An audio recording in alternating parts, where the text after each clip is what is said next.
Hi everyone, welcome back to my channel. In today's video, we'll be discussing a topic that I'm really passionate about. I think it's an important subject that affects all of us, and I can't wait to share my thoughts with you, so let's jump right in.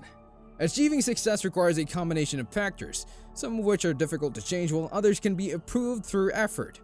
One example of the former is IQ, which seems to be largely predetermined by genetics.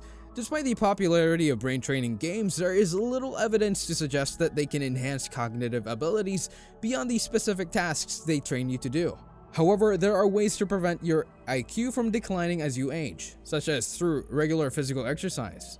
Both aerobic and anaerobic workouts are effective at keeping your brain well oxygenated and staving off cognitive decline, which makes exercise a useful tool for maintaining cognitive function across the lifespan.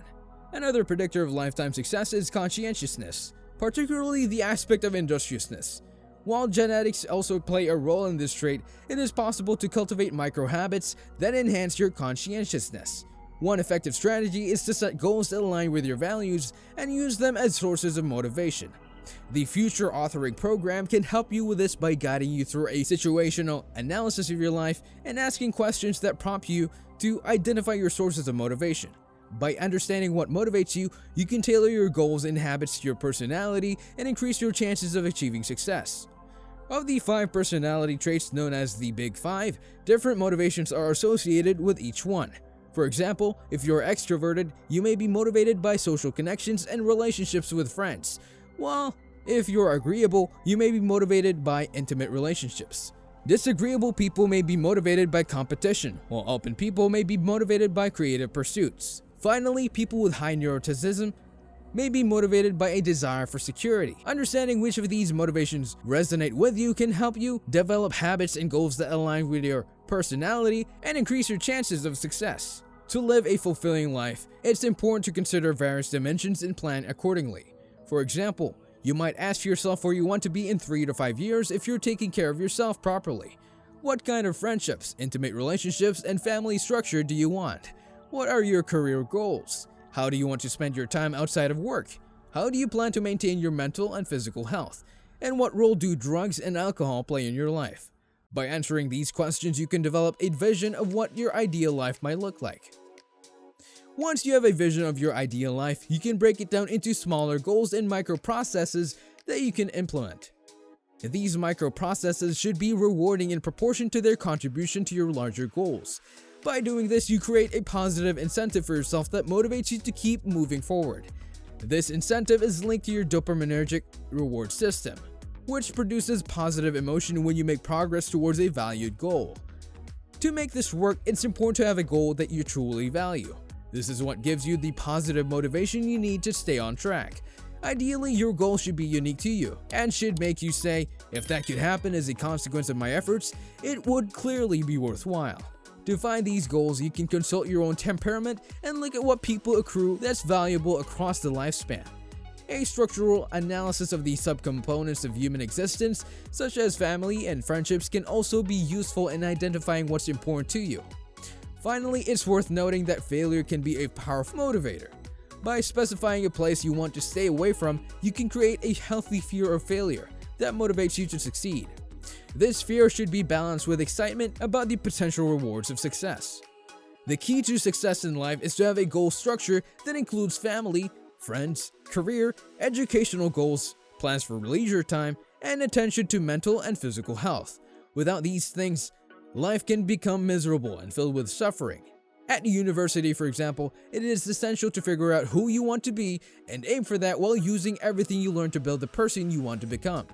When it comes to setting goals, it is important to specify them, even if it means setting conditions for failure. Because it's better to know when you fail than to fail without realizing until it's too late.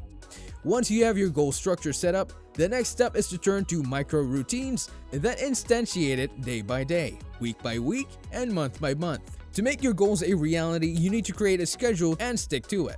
However, it's important to set up the schedule correctly. First and foremost, it should not feel like a prison. Instead, create a schedule that aligns with the life you want. A great tool for this is Google Calendar. By scheduling your day, you are more likely to accomplish the tasks necessary to achieve your goals. When setting up a schedule, make sure it includes both work and leisure time. To increase your industriousness, specify your goals and break them down into microprocesses that you can implement. The more valuable your goal is to you, the more rewarding the microprocesses associated with that will become. This reward system will keep you motivated to move towards your goal. Remember, it's important to distinguish between who you want to be and who you think you should be. By being true to yourself, you're more likely to accomplish your goals. Physical exercise is a key factor in maintaining cognitive function across the lifespan. Both aerobic and anaerobic exercises can stave off cognitive declines as we age. Exercise improves brain function by increasing oxygen flow and keeping the brain clean and well oxygenated. Therefore, maintaining physical health is essential for preventing cognitive decline. In addition to physical health, conscientiousness is an important factor in achieving lifetime success. Industriousness is the better predictor of success between orderliness and industriousness. While there is a strong genetic component to conscientiousness, you can work on micro habits to increase your conscientiousness. A great tool for this is the Future Authoring Program, which helps you create a situational analysis of your life and identify potential sources of motivation. By setting up goals that align with your personality, you can increase your conscientiousness and achieve lifetime success. The key to having a productive day is to plan it out ahead of time. This involves asking yourself the question, if I was going to set up tomorrow so it was the best possible day I could have, what would it look like practically speaking? Once you have a clear picture of what your ideal day would be, schedule it out. However, it is important to keep in mind that with responsibility comes a bit of obligation. You want to make sure that at the end of the day you're not worse off than when you started. If you have a bunch of days in a row when you're not making progress, you'll just dig yourself into a hole and bury yourself. So it's crucial to strike a balance between responsibility and reward. When you have responsibilities, schedule them in and negotiate with yourself to find the right ratio of responsibility to reward. Just like you would with an employee, ask yourself, what are you going to do for me that makes it likely I'll work for you? This might mean doing an hour of work and rewarding yourself with a 15-minute video game break. The goal is to negotiate with yourself, not to tyrannize yourself. Think of it like you're negotiating with someone you care for and would like to see be productive and happy. Once you have your schedule set up, look at it and imagine what it would be like to have that day. Even if you're not the best at following through on your plans, aim for at least 70% accuracy. Even if you only hit 50% accuracy, aim for 51% the next week, and keep going until you see a positive spiral in your life. This process is a way to work on your conscientiousness, which is important for achieving your goals.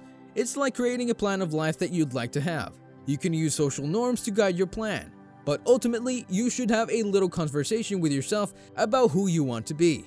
Imagine that you don't really know who you are, and ask yourself what you would like to do. This is important because you might notice that you're not a great employee or boss to yourself. You might not know what you want to do, and when you tell yourself what to do, you don't follow through. In this case, it might be the time to fire yourself and find someone else to be. The key to having a productive day is to plan it out ahead of time. Strike a balance between responsibility and reward. Negotiate with yourself. Aim for at least 70% accuracy and work on your conscientiousness by creating a plan of life you'd like to have. This involves having a little conversation with yourself about who you want to be, and being willing to fire yourself if necessary.